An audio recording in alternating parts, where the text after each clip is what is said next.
solar mini-grids have turned from small pilots to an electrification wave. We were there when mini-grid regulation was established. When financial transactions were closed, we saw new technology thrive and companies fail. This is where we tell the stories. This is where we discuss the future. The mini-grid business, powered by INENSUS. Hello, this is Nico. Welcome to this flagship episode on rural industrialization with mini-grids. My guests are representatives from 3 African mini-grid companies who are implementing and operating rural industrialization schemes in their respective countries. We have Peter Nyeko, co-founder and director of Mandulis Energy, running rural industrialization with biomass mini-grids in Uganda. Camille André-Bataille, co-founder and CEO of Anka, running rural industrialization with solar mini-grids in Madagascar following their agri-grid model. And Oluwatobi Soyombo, Chief Growth Officer at Havenhill Synergy Limited, running rural industrialization with solar mini-grids in Nigeria. In addition, I will contribute with INENSUS rural industrialization experience from Tanzania and Uganda. Welcome, Peter, Camille, and Toby. Peter, do you want to tell us more about rural industrialization under Mandulis? Thank you so much. Yeah, we've been operating for the last 12 years in Uganda, and our first mini-grid is 10 years old now. And we've realized from the beginning that because our main feedstock for our mini-grids is agricultural waste because it's bioenergy. So it helps to have agricultural processing to get access to the waste we use for our power plants. And then to make sure we have enough waste to run our power plants for the whole year, we introduce pellet making. So we compress the waste into pellets. So agriculture processing followed by pellet making. And then once we've run our power plant and we have biochar coming out and bioslurry coming out, we manufacture biofertilizers so that we don't throw away our waste, but it brings in a revenue. So in a cycle, it's agriculture processing, it's pellet milling, it's fertilizer production, then finally water cleaning, because we need water for our bioenergy power plant as well. So that's how it works for us, and it's been a great journey. What a nice project, circular economy, very nice. And what agricultural products do you grow? Is the actual farming and agricultural side of the business integrated, or do you purchase those products from surrounding farmers? We neither grow nor purchase. Instead, we provide our farmers with access to milling services for rice. And milling services for groundnuts. I see. And threshing services for maize. Now, because they have lower cost access to processing with us, they bring us on their own crops for us to process. Mm-hmm. And after the processing is complete, they take the finished product, which is more valuable, and they sell it in the marketplace, and they leave us with the agricultural waste, which we need for our feedstock. Mm-hmm. And we give them a discount equivalent to the value of the waste they have left behind with us. So that's the approach we follow. Interesting. All right. Have you ever thought of trading the goods that you get delivered from the farmers? We have. We initially traded the goods ourselves, but then we decided instead to connect the final buyers directly to the farmers. And that allowed us to not have to store all the crops ourselves, but actually, when the value goes straight to the farmer and the farmer increases their income, their ability to pay for electricity and some of the other services we provide, like milling, like fertilizer, like water, become a lot more strengthened. Some of you may know this INENSUS paper about the keymaker model, where we say, well, if you bring electricity into a community and take all the effort of establishing all this infrastructure there, all the lines and the poles and the connections and the generation plants and everything. And then you have people on site and do the servicing, the technical maintenance and the customer service and so on. And you have a professional company in the background, then it's relatively straightforward to also trade the goods. And after all, our experience, and I can tell you later where we actually made this experience, taught us that a professional company is sometimes required to get better prices from the off-takers, and that the farmers themselves would potentially not perform as well as we could in price negotiations. And they could probably also not organize the logistics as well as we could as a professional company. How are you going about that, Peter? Actually, that's why I said we started by spending a good 5 years to set up all the systems for the farmers. Yeah. So we negotiated the contracts long term. We set up the logistic systems in place. We spent a lot of time between, let's say, 2018 and 2022 to make sure all the ducks were lined up. And during that time, the farmers learned from us as we were leading the way. And after we had made enough progress, we basically passed on the mantle to the farmers who now had groups that had been set up as strong groups working together. And it worked out well now, because initially we would provide milling services to them. They wouldn't pay for the milling until the crops were sold. That's how we did it initially. And we would negotiate for the price and so on. But then after the first, let's say, few years of them accessing the support of us facilitating the process, they have now been able to learn exactly what to do, how to do it. And all they have to do is renew the contracts that we had already set up.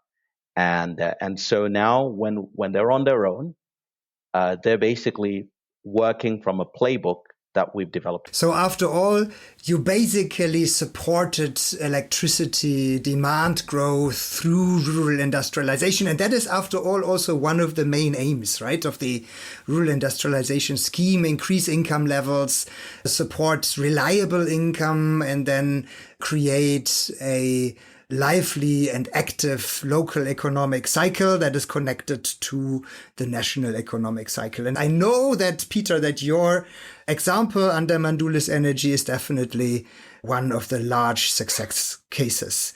Let's go into Nigeria. Toby, do you want to tell us a little bit about how Havenhill is approaching the rural industrialization concept?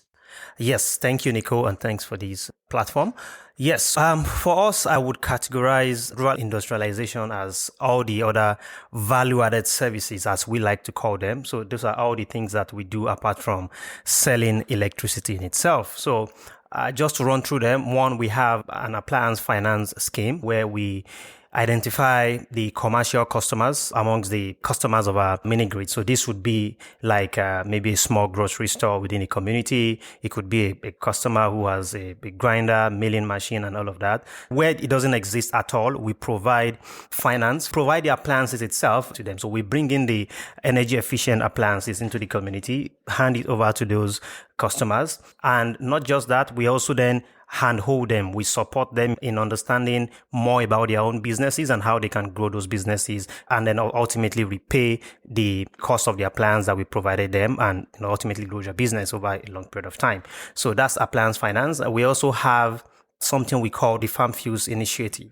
So this is something we started about 2 years now, where we went to our farmers and we asked them a simple question. You have these vast hectares of land in this community. Why are you not cultivating more?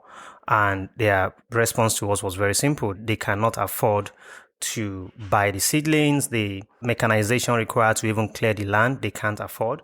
And then we said, if we provide you all of these things, are you going to cultivate more? And the answer was yes. So we went back and allocated a small portion of our working capital, brought in the tractors, plowed the land for them, and put that into a credit product and allow them pay back only at the end of the farming season. So we also then connected them to the market. So we have that as well going on. And in addition to that, we have just commenced the construction of a greenhouse, which will be powered by the mini grid of one of the communities that we currently operate in. So that's kind of like a quick summary of all we do. Of course, as we get into the conversation, we can discuss more in detail. Yeah, so this all sounds like free services to your electricity customers who are then also farmers. Are you getting any revenue, any benefit out of that? Absolutely. It's not all free. The way I said it sounds like it's all charity. No, it's not. So for the appliance finance, for example, we charge an interest rate. So we make money from the interest on that, for example. In addition to that, we also make money from the farmer credit that I mentioned earlier on as well. We make some money from that as well, because when the farmers are repaying that loan, they are going to have to repay with some interest.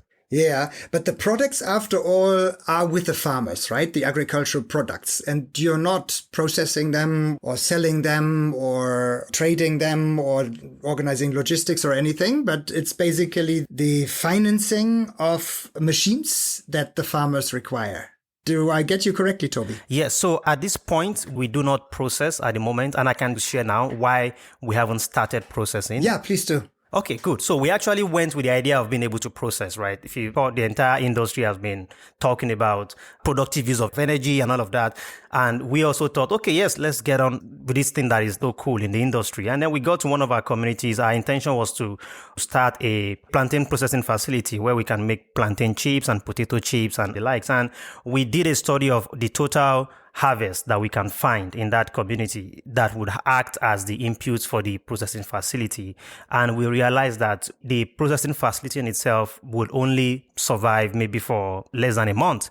That in 1 month, we would have been able to process everything that every community within a certain radius of the host community itself will be able to proceed. So we thought it doesn't make sense to invest all of that money, buy all the machines and everything required to start the processing facility and only be able to sustain it for 1 month in terms of input. So what then happens to the remaining 11 months? So which means that the output within those communities is just too low. So that just led us into that question of, so if you have this vast land that people in the urban areas are dreaming of, why are you then not cultivating more? Why can't we have more plantains out of this community? And the response was very simple. If you can give us enough capital to be able to cultivate more, we will cultivate enough to be able to sustain your facility. So it's like taking a step back to say, okay, productive use of energy is fantastic, but if you don't have enough inputs to sustain those use cases, then you will invest a lot of capital to set up a facility that you would not have enough input. And it's going to cost you a lot more to source those inputs from elsewhere, because that's what people typically say. But if you look at the logistics cost and all of that, it just doesn't make sense. Why not just site your facility close to where you can find the raw material? So, and that's what got us on that part. And that's why we have not yet started processing for these communities. But eventually, as part of the Farm Fuse Initiative, we do have in our future roadmap to set up a process. In fact, we are already talking about that already for one of our communities. We are going to have this huge maize harvest, and we have to start talking about processing that harvest at least into semi-finished goods immediately. But the first stage is increase the output and then talk about processing next. Yeah. Peter, you should have overcome most likely a similar challenge. How do you make sure that the supply of feedstock to your milling business and after all to your electricity biomass business is constant and continuous? It very much comes down to locating the site. While most of the players in Uganda will locate their sites where there is ready demand for electricity, we usually try to locate our sites where there is potential for agricultural production. And so when we have areas where the average farmer has access to a lot of land, even though they're not yet producing on all the land that they do have, the fact that they have a lot of land that they can't produce on gives us, something to work with. As I said, our choice of technology changed along the journey. We started only with biomass gasification, but now we do both biomass gasification and anaerobic digestion in hybrid. The reason for that change was with biomass gasification, the main output as a waste, if you may, is biochar. From anaerobic digestion, the main output as a waste is a very nutrient-rich bioslurry. And when you blend the bioslurry with the biochar, you get the most incredible soil enhancing fertilizer, which on one side improves the yield of the crops, on the other side improves the ability of the soil to attract moisture and retain moisture. And what we then did was to basically, train the farmers in the use of that product. And when their yields started going higher, they were able to grow more. The next thing that was stopping them grow more crop was basically they needed to have a ready market for the finished product. And so what we did, we linked up with a couple of the large global entities that purchase grain from the farmers. People like Coca-Cola, people like Diageo. We actually took them to the sites where the farmers are, introduced them to the farmers, and handheld the farmers to understand the ideal volumes to basically, push through. We linked up with people like the UN FAO to help the farmers with the technical support they needed to improve their agricultural practices.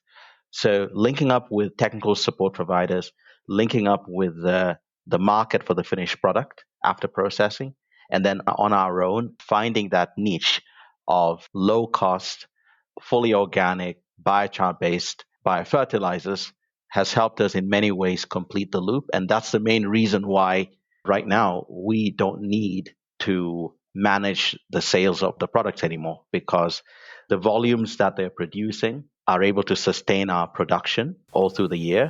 We have had to build significant warehousing now for the waste, which we're basically producing. But the size of warehouses we had before we did this is less than what we have now, because right now there is a lot more of a regular flow of production going through the system.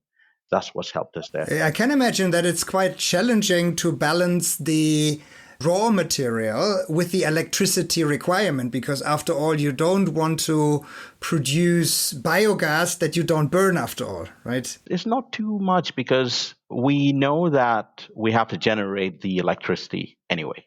And so depending on the demand, the households usually use the electricity in the evenings to the early night. So let's say from just before supper to just after midnight, that's the peak demand for households. During the nighttime hours, from midnight to morning, there's usually, not much demand. And that gives us the opportunity to really maximize the processing work. And then during the daytime hours, it's another opportunity to maximize processing and also to supply some of the other productive uses within the village ecosystem. So when it comes to the balancing, what we basically store is the actual processed biomass. When we do pelleting, when we pelletize the agricultural waste, we can store those pellets for a whole year. So what we store is not the raw biomass waste. We store pellets. And pellets become not just a storage for our own biomass, but become a secondary income stream, because the same pellets now that we've pelletized, we can now distribute them not only to our own village, but to other people around, both households, commercial and industrial people who need cooking fuel or heating fuel, because the pellets now replace firewood. So any excess goes to pellets, and those pellets, actually right now, if you look at it, those pellets are our second largest income stream after electricity. Okay, I see. Okay, understood.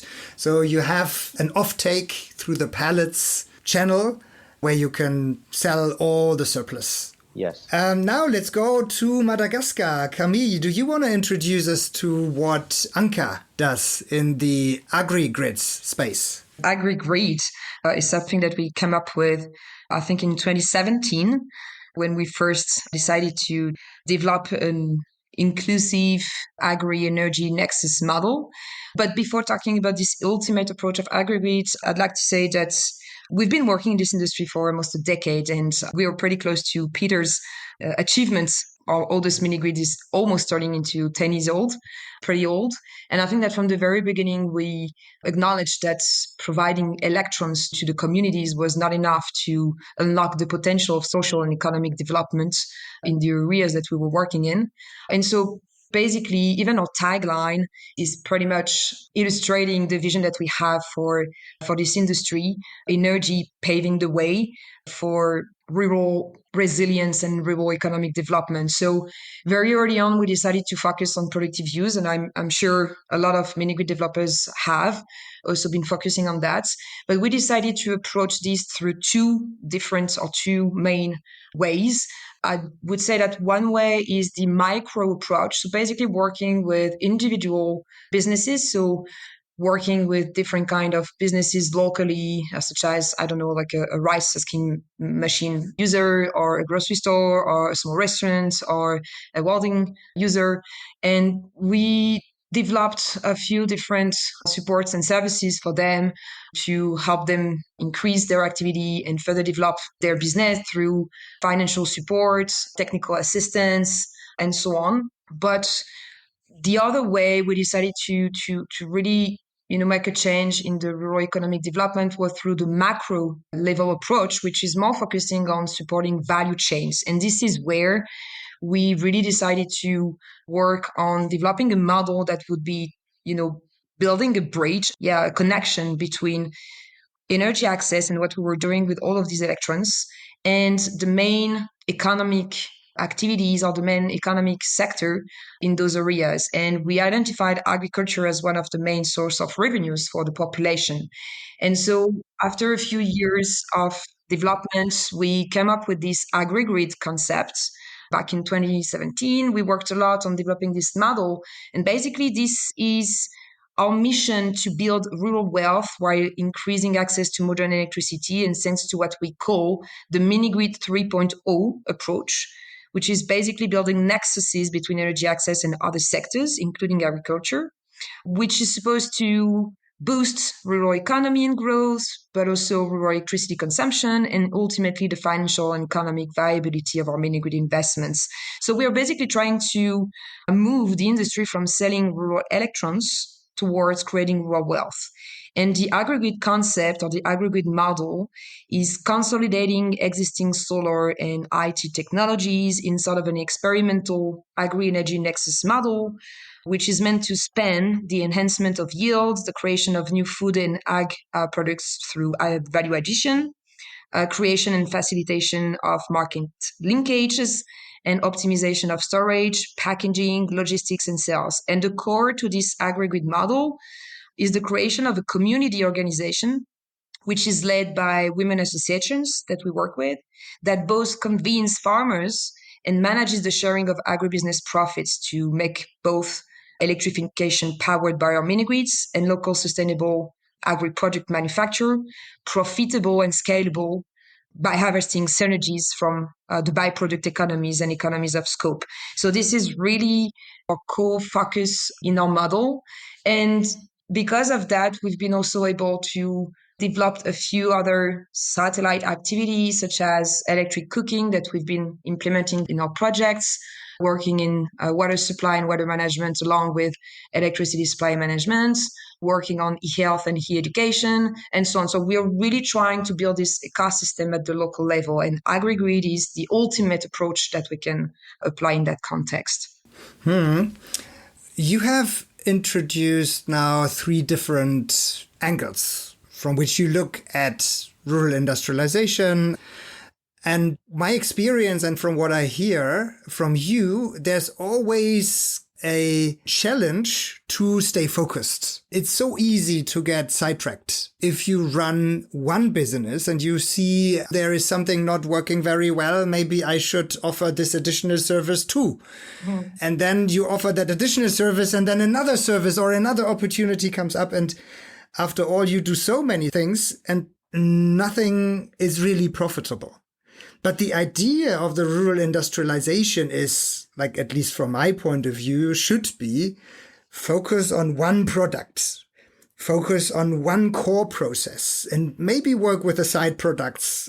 But after all, monetize it and really focus. Camille, what are you now finally making money with? What is your revenue source besides electricity sales? What I feel from your question is the risk of dilution in the effort, in the activities. And I think that we need to make a distinction between the dilution and the diversification. And I feel like we've been diversifying our activities to make sure that we would be going for this ecosystemic, holistic approach that I feel and that Anka feels is a necessity and not an option in rural economic development and in energy access. I think that we need to deconstruct the simplistic vision of the energy operator as a mere supplier of electrons, because that may be working in developed countries. Well, demand is self-generating because of the economy and the societal, and political context that stimulate it and give it the necessary means. But in underdeveloped or developing countries, these resources are either non-existent or very limited, and so demand is not self-generating. The local communities need support, resources, guidance, and the cooperation of all parties if we want it to emerge. And so industry, to me, is basically transformed energy. And so we need to support demand to sustain the emergence of industrialization. But your question refers to there's so many opportunities in those areas that where is the one that you will be focusing on? And as much as I understand what you're saying, our understanding and our experience is that one place, one context, one story, and so one model. So we don't necessarily need to be involved at every step of the development of such an aggregate model locally, but we may be the catalyst for every forces and every stakeholders working in the area to build something together and develop a project. It has helped us better understand the needs and the desires and the potentials of the areas that we work in. And it's also allowed us to connect with all the stakeholders that was necessary to build those holistic projects. So we see ourselves more as a catalyst. We bring a set of competencies, of skills, of expertise, and we really try to build the foundation of those projects. But at some point, we prefer to hand it over to other partners, whether they are working in the food industry or in the trading or in the retail of some products. But because we are at these crossroads of so many sectors and so many activities, and because we are connected to so many stakeholders, we feel like this is part of our duty to act as this catalyst and build those connections. So it's true that we don't focus on one specific value chain. We've been working on several, such as, processing groundnuts into edible oil, or working on extracting fiber from banana trunk to make different sort of things.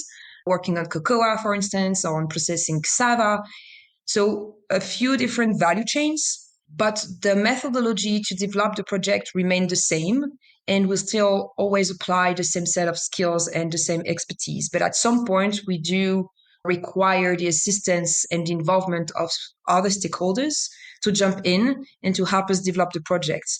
And that may sound complex, but at the same time, we've also seen on the ground that this is probably the best way to build a resilient ecosystem for local communities and local economic developments.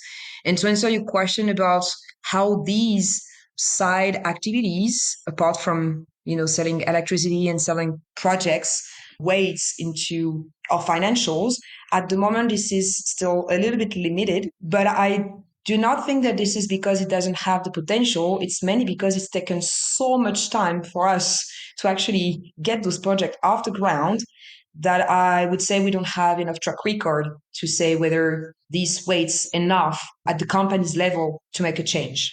But at least at the local level and to the beneficiaries, it does, because it creates jobs, because it increases their revenue streams, and it also diversifies their revenue streams.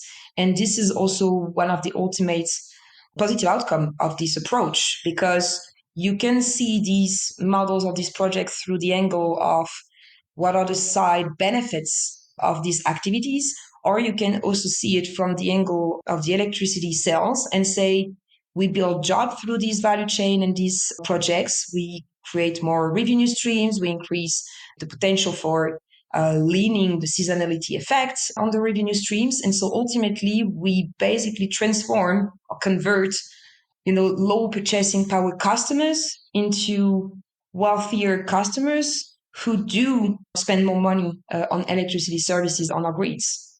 And this we do see as results on our projects. Yeah, Camille, honestly, we have many financiers, investors who listen to this podcast. And well, when they listen to what you just said, many of them would probably say, yeah, this is a nice approach, but nothing I would invest in. Because where's the money in there? How is it profitable? Yes, there are a lot of impactful outcomes and you generate some really nice effects like increase of local income and these kind of things. And yes, we also agree that in the long run, that would increase the electricity demand. But why would we not just invest into a company that electrifies an area where demand already exists? Where is the financial benefit? Where's the profit? You have basically two possible parameters for mini-grid success. Either it's a high volume of customers, so you have a great number of customers to connect to your grid, or you focus on the highest possible unit consumption per customer.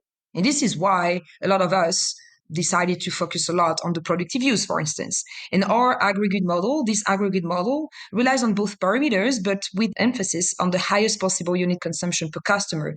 And this goes through two ways. First, by building and connecting agri-processing units to the grids, you build anchor customers to the grids. And so you can rely on customers that have predictable, reliable, high unit consumption. And the second aspect is what I just mentioned, because those activities, those value chains do create much more jobs than just a individual business that we could support. You convert those households that you have on your grid when they come back from their job, you make them better customers on the grid. And so if they have more reliable, stronger revenue streams, they can spend more money as household customers on the grid. And so ultimately, you just increase the unit consumption per customers on the grid. And that's we've observed. And so that is one aspect. The second aspect is we also have to acknowledge the fact that if the processing in the agricultural sector has mainly been performed in urban or peri-urban areas, it is because electricity was available in those areas and not in rural areas where we mainly produce raw material crops. Now that we have electricity being available, thanks to the mini-grids, whatever mini-grids, it does open so many more opportunities for these industries to relocate or develop new facilities in those areas much closer to their production line. And that would have a very strong impact on their financials, this industry's financials, because you get closer to the raw product, because you decrease the logistics costs, because you decrease some of the overhead costs, and so on. And so we also see from our discussion with the private sectors, with these economic operators that we work with, because we're also an EPC contractor on the C&I market. So anyway, we have a few connections. We bring some of those industries closer to the production areas, which are the real areas that we work in. And so any investor that would not see the financial potential, the economic potential of investing, whether into the industry, food industry, facility, or whatever, or in the mini-grid for what I just mentioned, is just now understanding the economic potential of what we're creating. Yeah, okay. Right, let me also tell the INENSUS or Jomeme and Volterra story just quickly. So we also are experimenting with rural industrialization for quite some time. First, we started in Tanzania with Jomeme, where we established this fish processing and trading model. We had electrified islands in Lake Victoria and found that most of our electricity customers are fishermen. And these fishermen actually were suffering from overfishing of Nile perch. And as the Nile perch was overfished, the tilapia, the prey, was growing in population. And therefore, they were trying to catch tilapia, but they somehow didn't find local demand for that fish. And then we said, okay, well, while we're here, we can purchase tilapia wholesale in large quantities, clean it, degut it, clean it, deep freeze it, and then deliver to a wholesale off-taker in Dar es Salaam. And that worked quite well for a certain period of time and was a profitable business. So therefore, we established a decentralized processing stage in this tilapia value chain that allowed the rural population to benefit, but also allowed our company to be more profitable, after all, Jumeme as such. And then somebody said, yeah, fish was easy. You wouldn't succeed in a real agricultural value chain. I said, okay, well, let's try this. And we established Volterra in Uganda. And Volterra is a joint venture between INENSUS as a mini-grid electricity expert and a Ugandan agricultural company called Gourmet Gardens. And we both hold 50% of the shares each in that company. And we run a block farming approach in a village, Uganda. And we grow vanilla and chili because we identified those two cash crops to be the most profitable ones. And we work with the local community in that village to grow the crops. And we hope to actually sell the first harvest end of this year, early next year. And we process the chili by drying the chili on site, because if you transport the chili fresh, it develops aflatoxin, which is poisonous. And like if you dry it on site immediately after harvest, then the chili does not develop that toxin. And you can even have a better quality chili. And with vanilla needs a lot of protection to not be stolen from the fields when the vanilla beans get ripe. And, well, we do that through cameras and through protection, electric fencing, light, like motion detectors and these kind of things. And that all together helps us to produce good products that then we trade. And we believe that the real money is actually in the trade, not in the support to the community. And then after all, basically letting the community do the trade.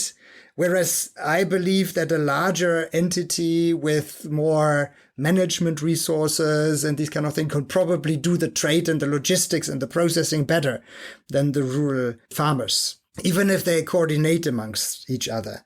So from that perspective, I see, and correct me if I'm wrong, that we have basically two parties in this call. On the one hand, there's Camille and Toby, who are supporting the community in basically lifting itself out of poverty through services that you provide, through financing services, deferred payment schemes, establishing of contacts, support with processing steps, but not tapping into the actual processing and trade yourself and not actually making any money out of this.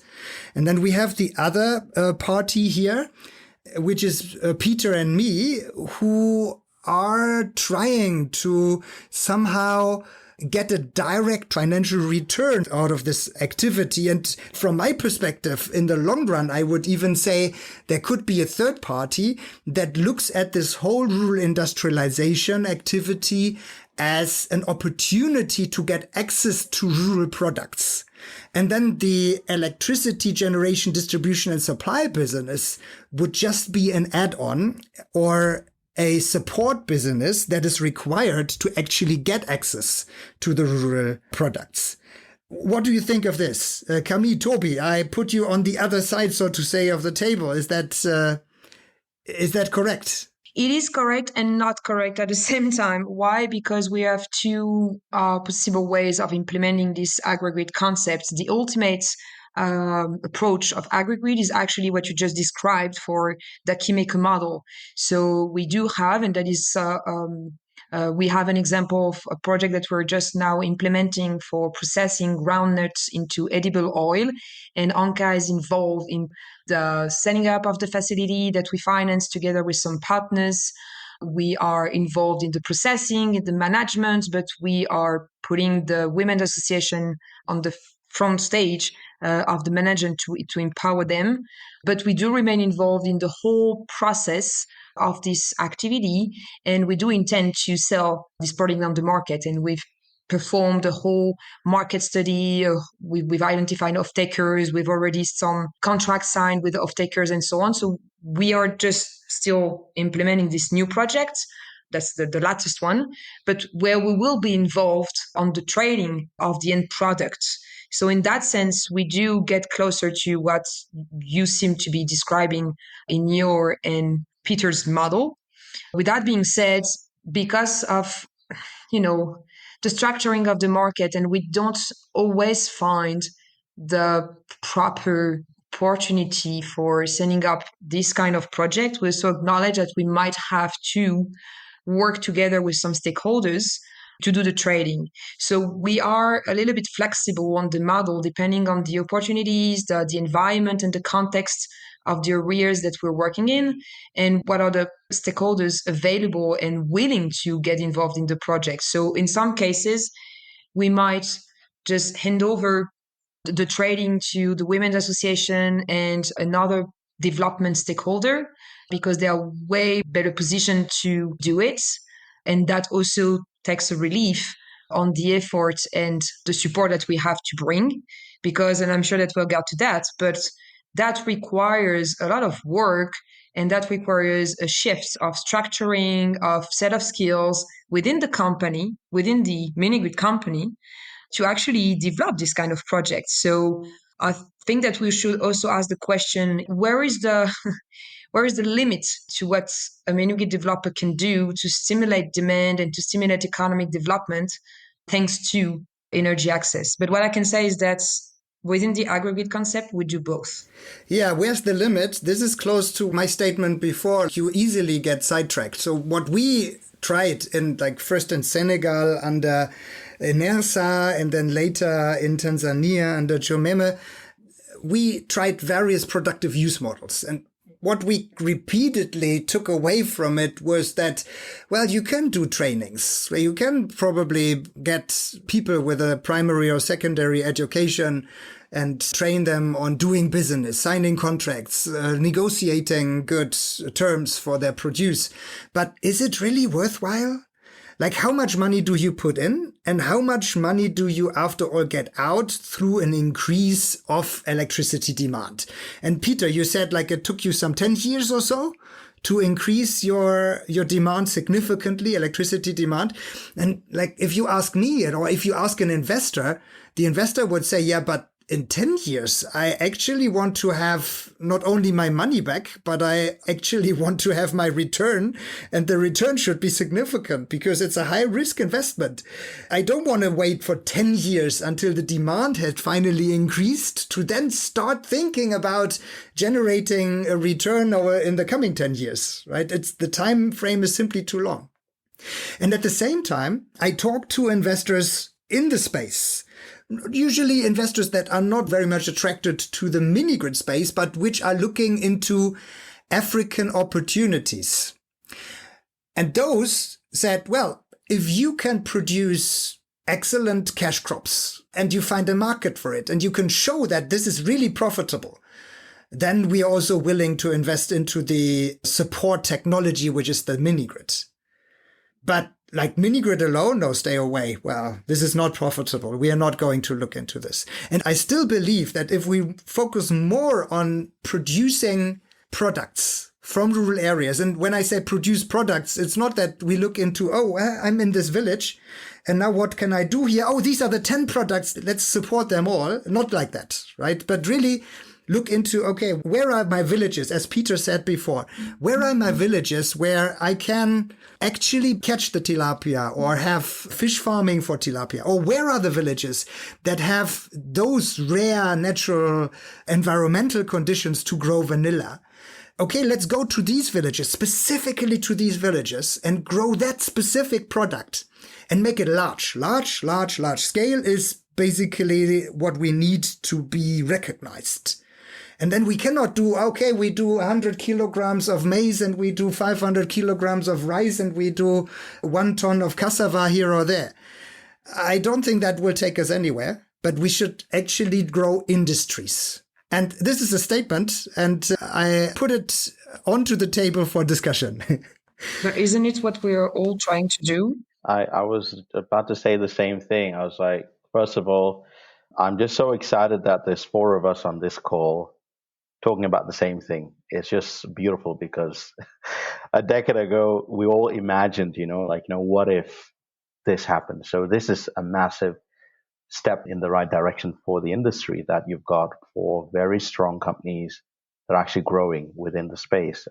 And each time any of you is talking, I just tell myself, they're doing what we're doing in a different country, or they're doing what we're doing with a different crop. The shared ethos is pretty much identical across. The difference is basically when you're in a different country and a different part of the country, you basically have different products or different markets and different kind of ecosystems. But in general, when you look at it in the long run, I can see interesting things coming out of it. At the end of the day, it comes down to one thing. For industry, we've got to see, what are we competing against? We're competing against industries in urban areas who access grid electricity at industrial tariffs. Can we as mini grids build our capacity enough to be able to attract the kind of investment to bring down our cost of capital so we can match the kind of tariffs which urban industrial parks charge? Or at least if we have considered the logistics advantages of processing at the source, because my electricity might be more expensive than an urban industrial area. But if I attract the industries to the source of a generation of the product, the source of the farming produce, they save transporting waste. So, for example, with most of the grains, when you transport them 100, 500 miles away to be processed in an urban area, up to 50% of what you're moving is waste. So up to 50% of your logistics cost is wasted. So when you balance that with the price of electricity and come up with, an interesting middle ground, you may not go down to the 13 cents a kilowatt hour that the industries in the industrial parks are charging. You may go closer to 20 cents, but the saving you're making in logistics makes a massive, massive difference. So that's how do we access that kind of capital? Because the expertise is there. The market's there. It's an issue of accessing the kind of capital which enables that to happen. So definitely that's the future. We may all need to look at whether long-term contracts could help us also maybe do forward sales of some products to bring in the capital needed to scale up. Because ultimately what we realized was at a 50 kilowatt mini grid, we couldn't break even. But at a 1 megawatt mini grid, we can do anything. And we can do it at the same quality and at the same relative tariffs as they're doing the urban areas. But obviously, we've got to grow the market to reach that level. For the first mini grid, it took 10 years. But for the second one, it only took 3 years once we figured out, which procedures make the most sense. And for the next 12, it's literally taking 1 year. So the more time we all spend in the trenches figuring out these things, we're all in this great space now where I believe all we need is the right kind of patient capital, not just patient in terms of time, but patient in terms of understanding what focus means. I could say our focus is on delivering profits to our investors and delivering value to our customers. That could be our focus. And if whatever we do delivers that, I think we are as focused as, Mbappe is on scoring a goal at the World Cup final. All right. Peter, what you just mentioned, the transport cost and transporting wastes, basically, that is one component or one part of the Keymaker model formula, which I would just want to highlight quickly. This is a formula and there's a publication available. It's free of charge. You can just download it from the internet under Keymaker model for mini grids. And it basically provides a quantitative insight into how profitable a rural industrialization approach with a certain product is. And it looks into exactly these things, Peter, like how much waste do you transport long distance if you don't process on site? How much more profitable would it be to process on site even if electricity prices are higher than in urban centers? How much additional cost reduction can you expect if you combine an electricity generation, distribution and supply business and using the same people or a part of the staff to also run the processing and trade business? And then we compare with an urban processor. And in many cases, we find for certain products that rural products can really be competitive if we combine it with rural industrialization and mini-grid operation. And as I said, it's not all products. Like, we wouldn't go for maize, we wouldn't go for rice, we wouldn't go for cassava, we wouldn't go for any staple food, because according to experience, this staple food works with very small margins. But if you go for more cash crops, if you grow tomatoes in a rural area, don't try to bring the fresh tomatoes into the urban trade-ups. Produce tomato paste on site. Maybe evaporate the water to reduce the weight and volume even more, and deliver concentrated tomato paste. Or grow those crops that are natural in these areas where you need some special kind of environmental condition. Camille, you already said that oil crops are usually very nice key maker products, where you have a lot of waste that you transport if you bring the raw material into the urban trade hubs and process there. And instead you process in a decentralized manner, and then you have your oil, and that oil has a significantly higher value and a much smaller volume and weight to be transported. Yeah, well, there are so many nice products out there. Fruits that could be dried, shea nuts that could be pressed, where you can extract the oil for the cosmetics industry. It's just not the staple foods. And that is what, in many cases, mini-grid companies don't believe, because they say, well, what is in this area? Oh, they grow rice. Okay, let's go for rice, a rice rural industrialization model. And they say, maybe this is not a good idea. What's your take on this? Camille, you've been talking about oil, right? Toby, come in. Yeah, I think this is going to be quite different for different communities. Well, I appreciate the fact that we are all doing almost the same thing, and maybe just to take us a bit back, when you group this conversation into two, I think we're kind of doing the same thing. For example, in our own case, we do have a greenhouse that we would own entirely, and the goal is to be profitable. So this is not some virtue signaling that, we just want to set up something and generate jobs. And yeah, we will generate jobs, but while we're doing that, we would also make a good amount of money. And the same thing with our farmer support program as well. We will make money from that as well. In fact, we've concluded that the right approach for that is that we support the farmers, but in addition to that, we also cultivate ours as well, right? So if providing support for the farmers to cultivate maybe 50 hectares or 100 hectares, we want to be doing 200 to 300 hectares as well in that same community, or even more than that. And combining both together with what we think, number one, will deliver positive results across the community. The goal is to, and if we can, lift the farmers out of poverty. We think we cannot do that by just cultivating ourselves and selling, and then the entire value comes to us alone. You want to make sure that you also have a system that allows the farmers also grow out of poverty. One, they are able to live better lives, but more importantly, they are able to afford the energy that took us to those communities in the first place. So it sounds like we're all doing the same thing, but I just want to comment here, because there might be someone listening to us now, maybe a donor somewhere, or an investor, or maybe even a energy access company somewhere listening, and then who takes this information and says, you know what, I'm just going to go and set up a farm, and then I will process something. I think we all have to take a step back and say, what works in my context? The fact that you cultivate tomatoes does not mean that you should actually be producing tomato paste. And just to kind of offer a contrarian view on what Nico said earlier on, the question is, can you produce enough tomato paste at a competitive price? Because you are going to be selling in the market anyway, and people are not going to buy your tomato paste simply because it's cultivated from a rural community. Maybe a small percentage of the population will, but at the end of the day, people want to eat tomato paste, and they want the best quality at the best price. So what I've found, at least for now, maybe until we find a model that has done that successfully, is that all the output that you will be cultivating anyway, you may not be able to have enough input and enough size of facility to actually produce or process an actual finished goods at a competitive price, because you still have to distribute, you still have to go through all of those other things that people in the urban area would go through. And there's a reason why people aggregate in certain maybe urban centers and then produce at large scale, just to be able to drive down the price. So if in your context, you believe that for the market that you're going to be selling to, and for all the context or everything considered, you will still be able to deliver a semi-finished good or an actual finished good at a competitive price, then go for it, go for processing to finished goods or semi-finished goods.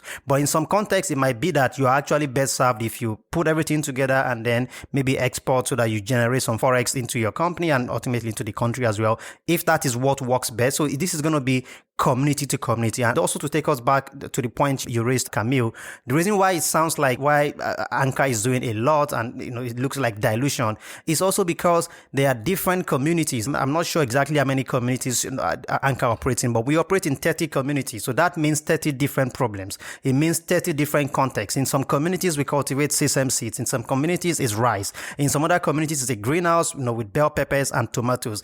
There's got to be some element of dynamism there on the side of the company to say, if I operate in 30 communities, the first question is, do I want to set this kind of structure up for all 30 communities? If it's going to be 15, then what am I really targeting for those 15 communities? And how do I extract enough value from each of those communities, in a way that really makes sense? So we are not going to be able to sit down from the headquarters and say, we're going to have one approach for all of the communities. If we can only cultivate rice, then so be it. It's only going to be rice. But what if you don't have enough communities to actually make rice make sense, right? So that's just what I want to offer. Yeah, Toby, I fully agree that volume is the key. We need to get to volumes. We need to get to scale, whatever you do. And that comes back to an earlier statement that we all made. We need to focus. Don't spread too wide. Select the villages depending on the crops you want to cultivate. And then select many villages and make sure that you grow in each village, that you can get to volumes where the industry of the value chain that you're in will take you seriously. I think that most of the mini-grid developers, if not every mini-grid developer, is trying to densify their activities in one area so that they, can get to some level of economies of scale, so that they can optimize their operations and so on. If you are densifying your activity in one same area or in a region, you will probably also encounter the same type of crops, and you will be able to replicate the same type of processing activity. So it's not because we go for a diversification of activity through these different agri-grid models that we go for a dilution of effort. If this is combined with a densification of activity in a region, in a zone, in a district, whatever, that makes a lot of sense for the sake of economies of scale. And this really helps improving the perception of risk of the projects that we are developing. That's one thing that I wanted to mention. The second thing is, and I want to make this record straight because I feel like Anka has been labeled like we've been diluting our efforts. No, we've basically been, and I think that everyone needs to do that. We need to investigate and we need to learn from the field.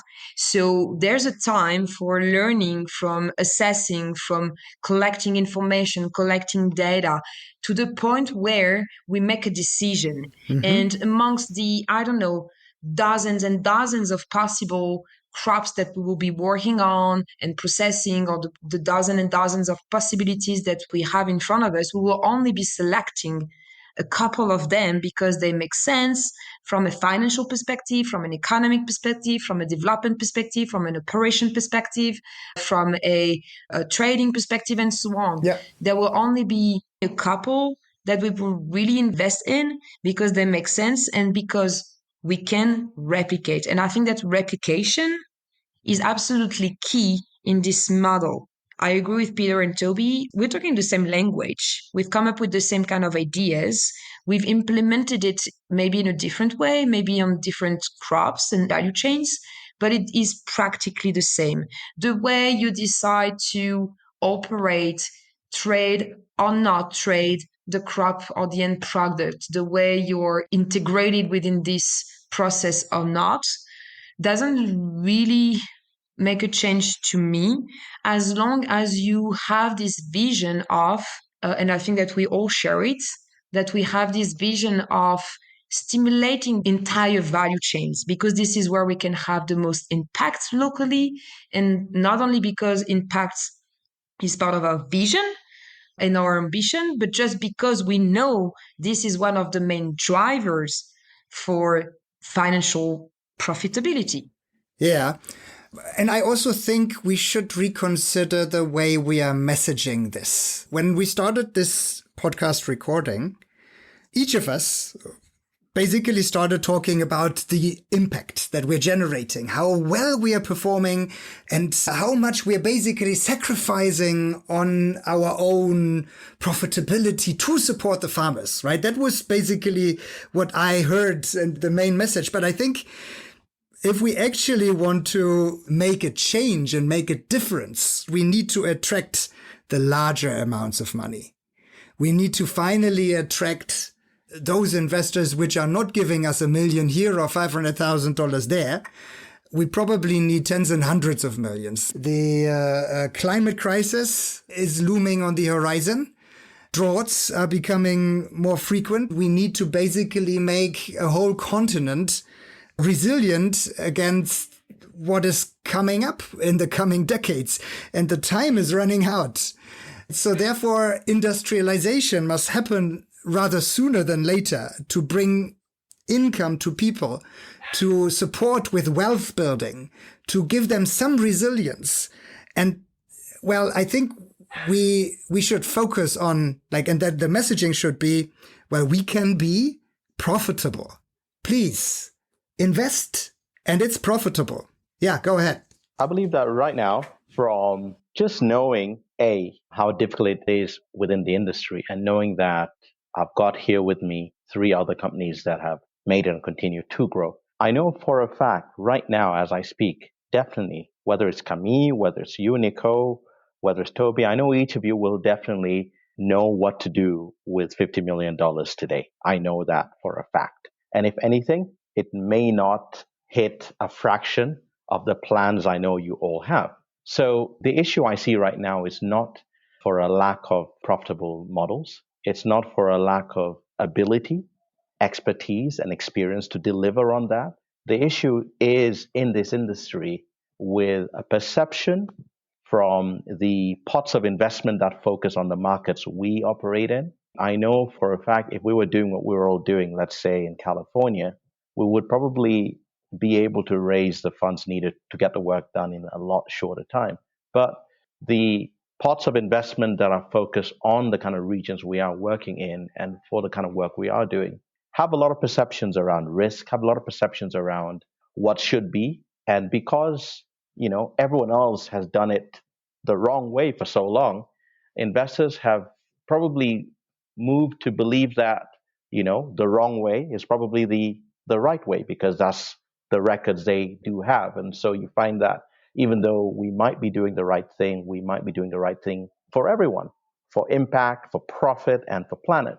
We've got to do a lot more work to get things out there. And we may have to look at alternative ways to reduce the perception of risk. We may have to look at alternative ways to attract the kind of investors who are not yet investing in the mini-grid space, who are not yet investing in the rural impact space, but investors who know the value of a good return. And it may be time for us to look beyond who the everyday investor basically is into the sector. And someone who's just looking long-term, a fund, that's a pension fund or other kind of funds out there.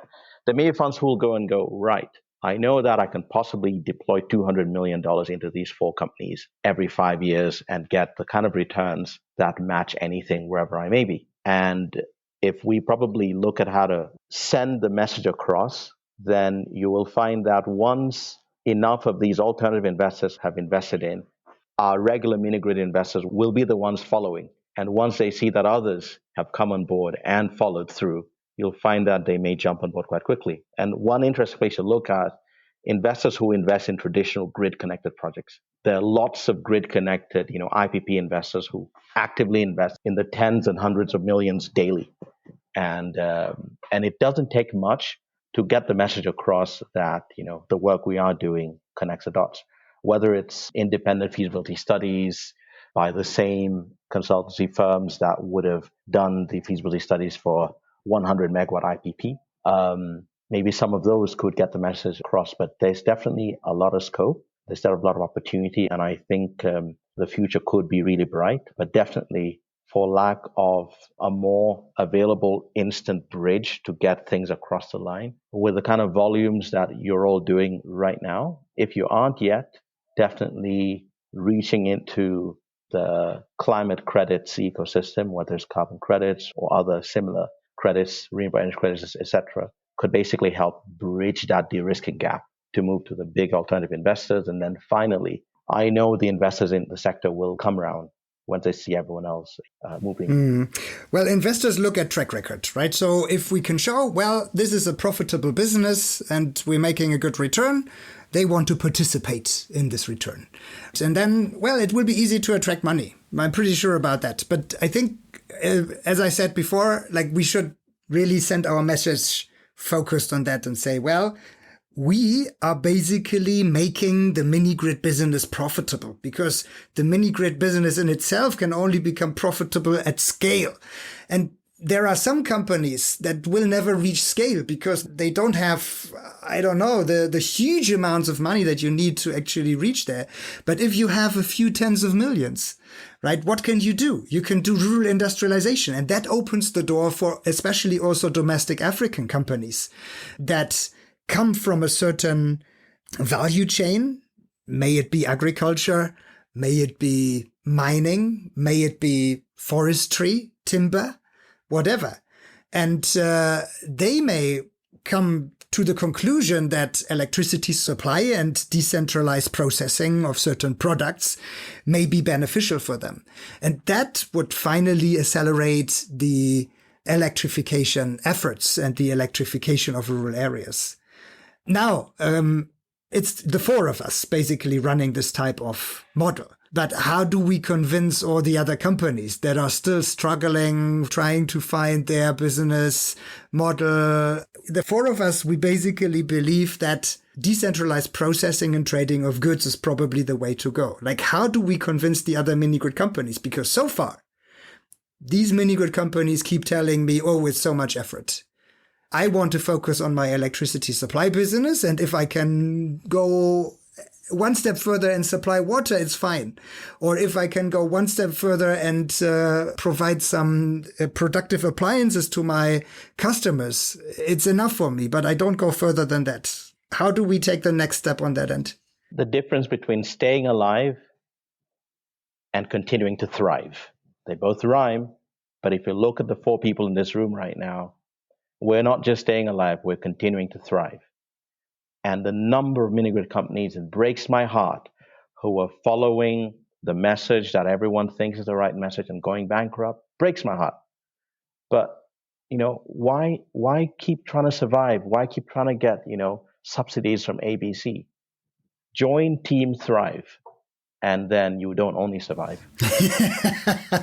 I think that Peter is right. And that really is a shame to see all of these companies go bankrupt and disappear. We're losing so much track record and so much knowledge and so much learning from the space, like decades and decades of learning. If we add up all of them, all of those are disappeared.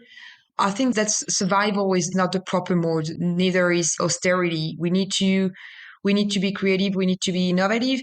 But this is not only about us. I think that the private sector has a strong role to play, but we cannot just hope for the best and for the financiers and the financial stakeholders to come to us and to at some point say, oh, you've de-risked the model, so then we'll be investing. This is not how it works. This is supposed to be a shared effort from everyone. We're doing an extremely fundamental job in an extreme difficult environment with very low support. This is not how it's supposed to work.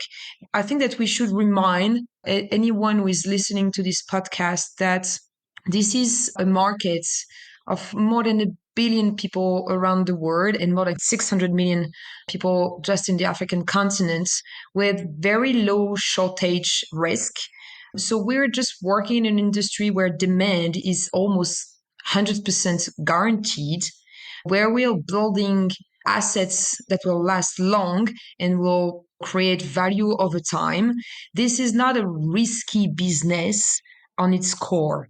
What sounds to be risky, where comes the perception of risk, is because of the context we're working in.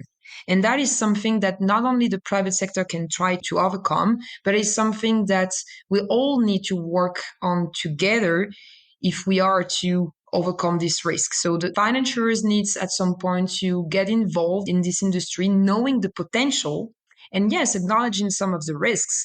But it's been done like a century ago in Western countries. And it's been thriving. Some of the major corporations on the world work in the energy sector. That shouldn't be different for the sector that we're working in, but we need some support. This is a collaborative effort. And we can be as much innovative and creative in integrating rural industrialization and innovative models such as the aggregates, such as the pelling model or whatever, tilapia, cassava, whatever it is. This is us. This is the private sector trying to go beyond its role to just prove that this is a viable sector. And I think that, yes, the four of us around this table, we've proven in our own way that it can be profitable. And I agree with you, Peter, we haven't been surviving. We have been thriving so far. And this is great, but we need more support, and funding the projects and the pipelines of projects is not enough. We need more support from the financiers to support the growth of the companies. They need to take a leap of faith and to understand what lies beneath their feet. And this is a huge potential. Yeah, you mentioned the term risk now several times. Do you believe that rural industrialization increases or decreases the risk of mini-grid operation? To be honest, I think that it both. But I think that, first of all, it does decrease the risk. But it's a huge effort from the company. So I do understand that some of the private sectors are not willing to take that chance and to get into these models that require a shift of mindsets, maybe a restructuring of their entire company, maybe the acquisition of a new set of skills, and so on. I think that it's difficult, but I think that it does help mitigate the risk that is being perceived by some of the stakeholders in the industry. Yeah, how? How does it mitigate or reduce the risk? How can we reduce risk by integrating rural industrialization with mini-grids? Because we increase the potential of revenue streams, because we increase the reliability of these revenue streams, because the diversification of revenue streams is absolutely key in this sector. And it's not only because of the sector, but it's because of the environment. We work in a difficult environment where instability is something that we have to cope with. And diversification is absolutely key to build resilience. So I think that in that way, it does really help reducing the risk profile of the mini-grids activity. Yeah, but an investor would say, but the two revenues are dependent on each other. Like if one fails, then the other fails too. So it increases the risk. Why? Well, if your electricity business uses electricity mainly to process agricultural goods, and then your agricultural goods processing and trading business fails for whatever reason because of an external price shock or so in your business line, then suddenly your electricity consumption would also drop and your mini-grid business would fail, or the other way around. If your generation assets fail for technical reasons, then suddenly you don't only sell electricity to the community, but you also cannot process your goods, and then both businesses fail. So they are coupled and they depend on each other. So an investor would say, well, it's an increased risk. I don't see why, because you're not replacing all of your customer portfolio by one single anchor customer, which would be your agri-processing unit. You're just adding an anchor customer to your customer mix so that you know and you can predict the consumption of one of the most powerful customer on your grid. I highly doubt that companies like us will put at stake the performance and the continuity of the service. I think that's, besides everything that we're talking about, one of the main jobs of a mini-grids operator is to ensure continuity and reliability of its service. So electricity doesn't really come as a risk.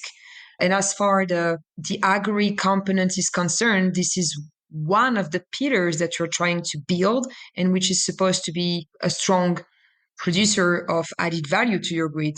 But this is not supposed to be the only one. I think that in any kind of markets, you should be very concerned about relying and being dependent more than 80% on one single source of revenue.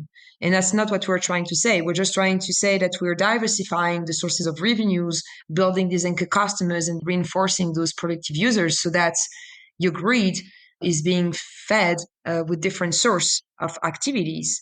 So I only see the potential of increasing the revenue streams to the mini-grid projects. And I think that the risk is completely minimized by the fact that this is a complement to a portfolio. Mm-hmm.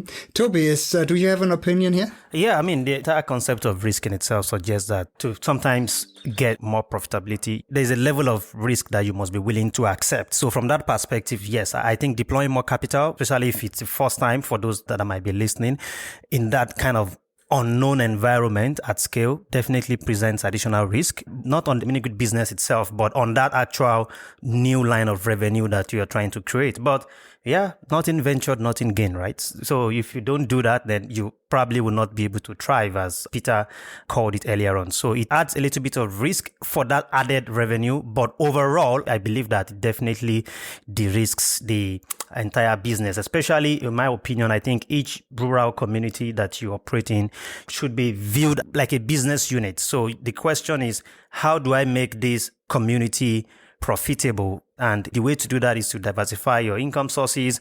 And yeah, so overall, it definitely helps to reduce that risk that surrounds the economic activity at the community level. So one is mini grid, and you already know that the revenues from that is not sustainable, it's not very predictable. There are challenges in actually getting those projected revenues. And if you want to de-risk that, you open up a new line of revenue. So from an aggregate point of view, it reduces the risk.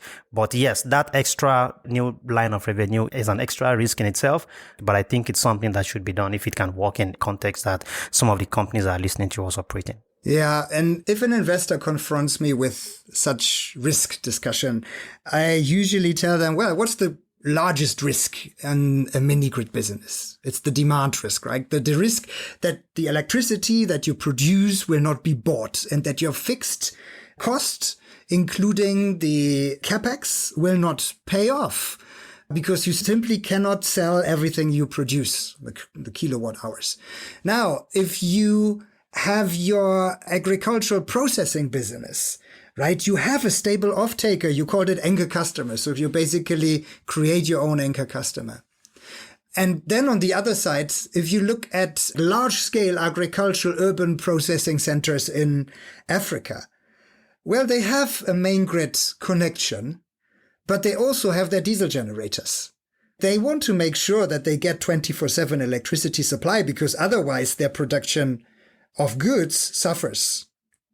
And now, well, they don't want to rely on third party when it comes to electricity supply. So why should we not take the electricity supply of our processing and sales and trade business into our own hands and generate ourselves?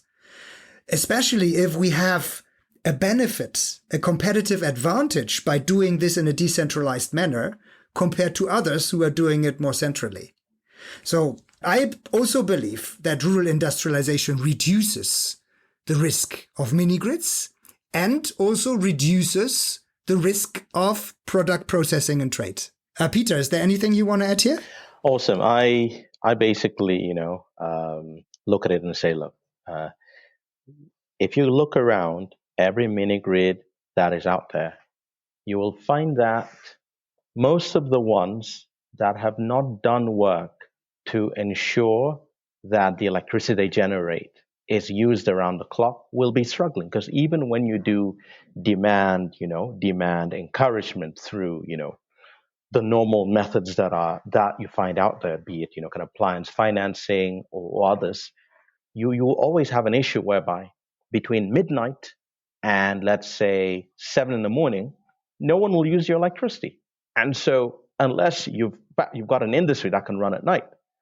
And so very simply, just by simply coming on and making sure your excess capacity, or rather your unused capacity, is utilized, automatically, even if you managed to get your daytime and evening use of electricity up to 100%, that whole of that would still come to only 66%. maximum. So the only way to reach 100% demand for the electricity you can produce is to have nighttime use of the electricity. And the only way to have nighttime use of the electricity is to have some kind of industry basically plugged in. So if anything, it is the only way to de-risk the investment that anyone has basically put in. And then secondly, mini grids all around are usually designed for the demand that's already there. And then if you look at the growth of demand with households, households can only grow demand to a certain amount. Once you have deployed productive industrial uses, it becomes a lot more interesting because now the demand will grow significantly higher. So while a mini grid that doesn't do industries may grow its demand, I don't know, maybe a certain small percentage each year, 5% a year or something like that, growing according to the economy's growth. But when you've got industrial uses in the place, before long, you're getting growth in the multiples of digits. And that's where you find that the risk of your investor having locked their investment in an asset that's remaining stagnant becomes mitigated and actually reversed. And so I look at it in many ways. I go, maybe what the world needs is the success stories of some of us. And it's only now that the world can get that. 10 years ago, it would have been difficult. 5 years ago, they would have gone, maybe it's a matter of chance. But if today you look at it and go, if you assume everyone got the same amount of money to start off with, and if you assume the investors or the donors or whoever plugs money in, the banks and everything, considered all mini-grids model to be the same and didn't favor some over the others, you would definitely see that those who deployed industrial activities, A, grew faster, B, grew bigger, and C, delivered more impact. So it is the only way to tick everyone's box. And so really, the biggest place for work to be done is where the decisions are made. So on one side, you've got investors. On the other side, you've got regulators and government officials. And on the other side, you've got, development, finance institutions, and bodies that try their best to improve the ecosystem. But more often than not, they're pushing the majority of the funds they have available to them in what they believe is the safest option. But sometimes what they believe is the safest option may not be the safest option in the long run. When you think of the number of entities that have received all the support, but still failed to survive, and the ones who have not received the support failed not to thrive. So it's an interesting conundrum, and I keep asking myself, every time I see a new project going on board with more taxpayer money involved, throwing more good money after further and further models that have proven not to be as sustainable, we've got to come to a point where we ask everyone involved and go, in the end, who's really playing a risky game? So let's switch over.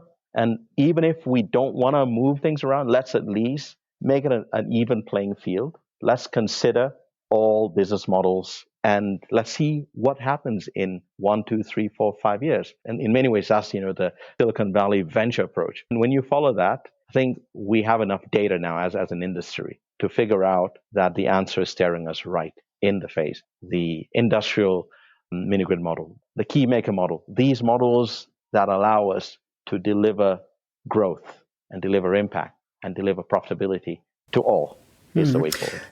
Yeah, Peter, that is one trend or conundrum, as you called it, that I saw. Another one is that entrepreneurs, they like to think big. And I think that is what we need here, right? We need rather larger approaches that can be profitable, because if you're starting too small, then you're just proving that it doesn't work.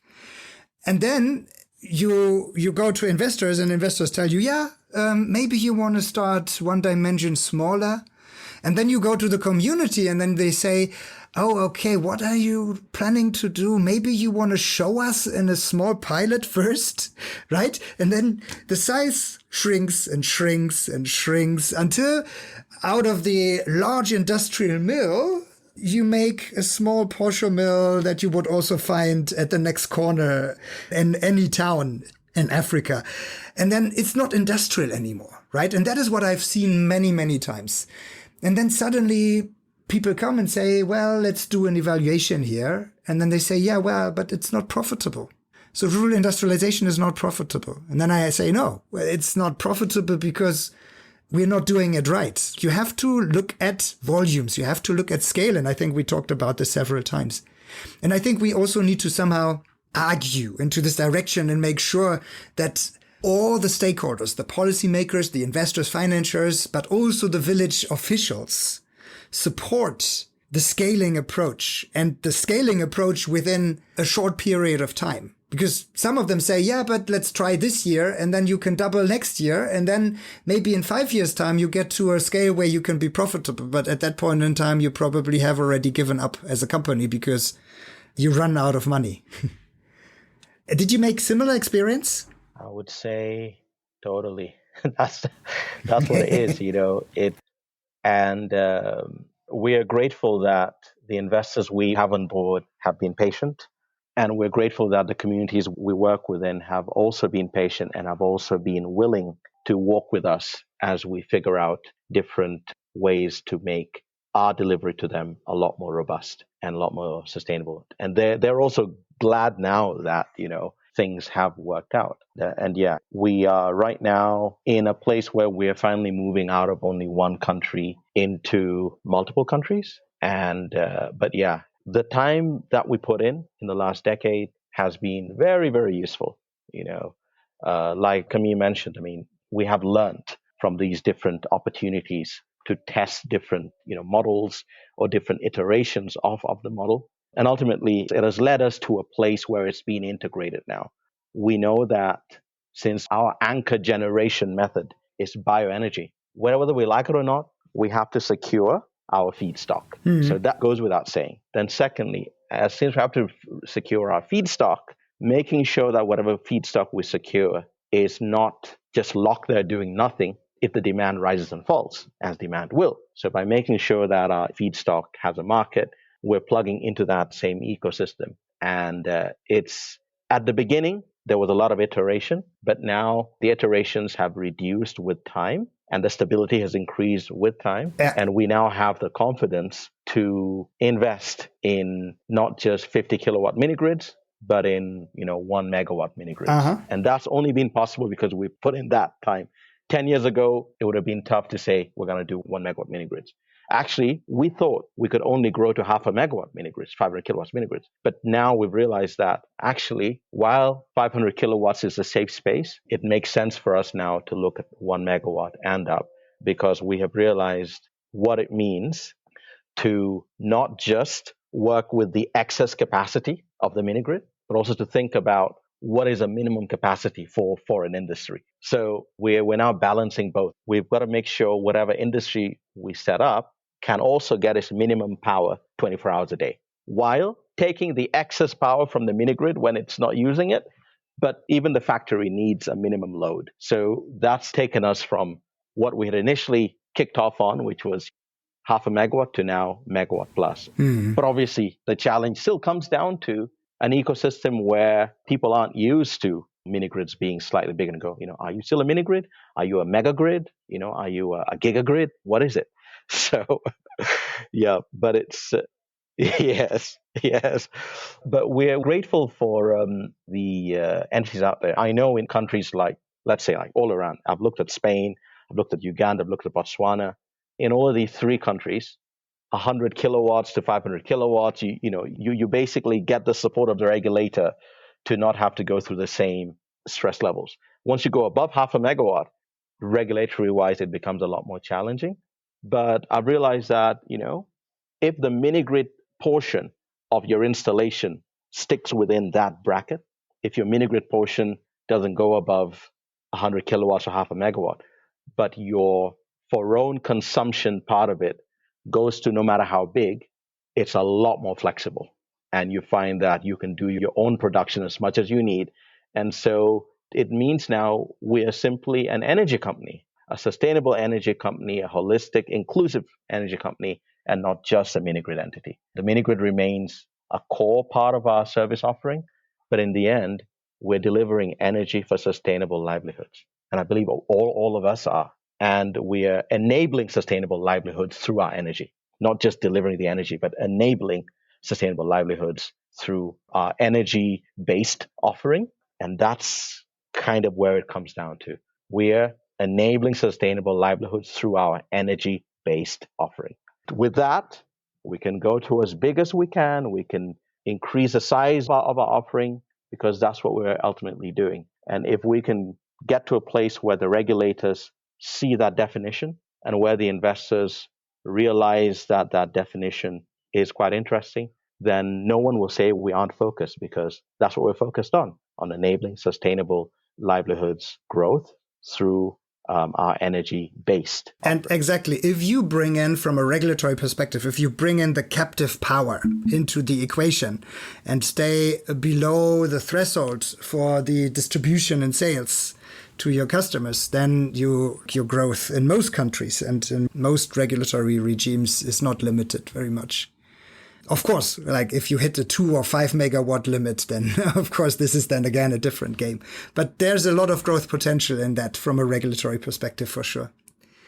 All right, to come to a close, I would like to ask each of you to tell me 2 things. One, based on the experience that you went through, all the trials, is there anything that you would have done differently with your today's knowledge? And the second, what is your main success factor? Yes, I think if I were to turn back the hands of time, we would have started this earlier, right from the beginning. Now, retrospectively speaking, it feels almost criminal to start an energy access company without thinking about this. So I think it would have been the first thing we should think about at the beginning. But of course, I think almost everybody in the industry kind of, work their way up to where we are at the moment. So that's one thing that we would do differently. I think we will start this early on. We will provide more support to the farmers, not just things like, as you were talking about earlier on, not just things like appliance finance and all of that, but actually thinking about, now that we're in this community, what can we begin to do immediately in terms of agriculture and merging, closing that gap between energy and agriculture ourselves to be able to make money and enable the sustainability of that mini grid itself. Then on the other hand, well, I won't say anyone is successful in financial terms doing this, especially at scale. So I don't want to answer that question from a point of view of, hey, we are here, we've succeeded at this already. But I think one critical success factor that I would say, and I would expand that a little bit to say that I think it's that drive to find a way in your own context that makes the difference. Today, what we are talking about is industrialization, agriculture, and all of that. But for someone listening to us, that may not be the way, right? I've had interesting things, for example, about Bitcoin mining and all kinds of other ventures that sound a little bit profitable and viable at the project level, at the community level, if well executed as well, right? So I think that the critical success factor that I would say is the flexibility of the people running these companies to ask themselves the question, how can we go beyond just surviving? The answer to that question can lead you on the path of agriculture. It could lead you on the path of whether it's Bitcoin mining, if you believe in that kind of thing. It could lead you even the other things, selling Wi-Fi in the community, whatever it is, right? Because the end goal is that you want to make your mini grid viable and you want to make money in the community and then improve rural livelihoods and all of that. So being able to even ask that question and also being flexible enough to pursue whatever avenue that path leads you. That's what I think is a critical success factor, without necessarily prescribing that going this path of rural industrialization alone is the way out. But the end goal is, how do we make our businesses the more learnings viable? I can That's going try to share with anyone who's listening. Do not do it alone. I think that's what's good now is that a lot of us have already paved the path for others to maybe join in. I know that INENSUS has open sourced a lot of information, Anka as well. You can find a lot of information on the INAXIS Foundation's website. So I would probably advise anyone who is listening to get in touch, to exchange, to talk to, and to learn from one another. They can build their own story on their own, but there's probably some valuable learnings here and there. And as for the success factor, I guess that's a complicated question because we're all trying to get to a point where we can say, yes, that is a success. I think that starting from a demonstrator stage is important. I think that you want to minimize some risks and to learn at a scale that you can control and learn from. But very quick, you need to go at scale. And I think that success really depends on the scale of our activities. In terms of going back, the very beginning, 12 years ago, what would we have done differently? I believe what would have done differently would have basically been changing the idea of starting with an amount of electricity and what could fit within, but instead going around and looking at what's viable in terms of the productive use. And then secondly, we would have spent more time and more effort developing alternative ways to secure the financing we need to scale, instead of continuing to knock on the doors of investors who would have not changed their minds that quickly. In terms of our learnings, it's online. If you look at, there is a word, Reparle. If you spell it, it's Reparle. If you Google that, you'll find interesting literature out there from MIT to the UNCDF and PREO that kind of like breaks down how the model basically works and how it could be replicated.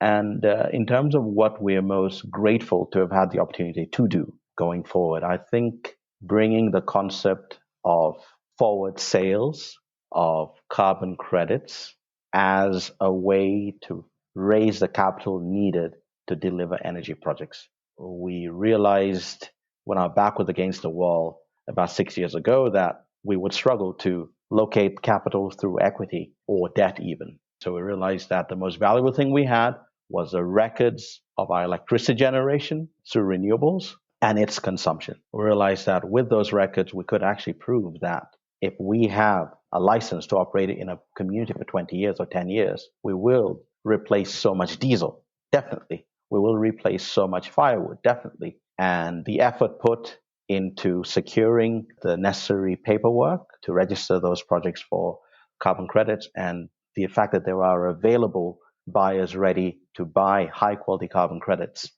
And what we hope more and more companies in the space do is to realize that every single mini-grid company, every single rural electricity or sustainable livelihoods company out there is already delivering very, very strong impact returns on the climate side, which can be monetized and can be monetized in advance, either through a buyer directly buying in advance or through the possibility to get a contract in advance. And you can take those contracts to commercial banks who recognize registered VER projects out there and will actually give you the capital you basically need to basically scale up. So that's been the saving grace for us.